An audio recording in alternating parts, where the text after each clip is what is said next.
তিনজন বন্ধু চলন বিলে ঘুরতে যেয়ে সেখান থেকে আর বেঁচে ফিরে আসতে পারে না। কি ঘটেছিল তাদের সাথে সেটাই দেখাবো আজকের ভিডিওতে। তারা তিনজন একটি কলেজের বায়োলজি ডিপার্টমেন্টে পড়তো।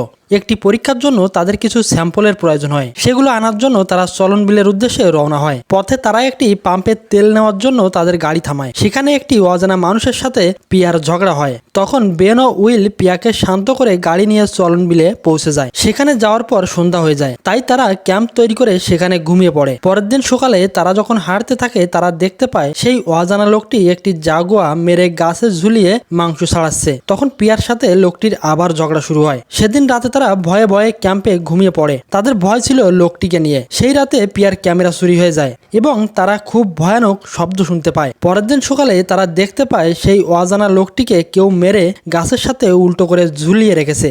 তারপর তাদের সাথে কি হয় দেখতে চাইলে চ্যানেলটি সাবস্ক্রাইব করে কমেন্টে লিখুন পার্ট 2।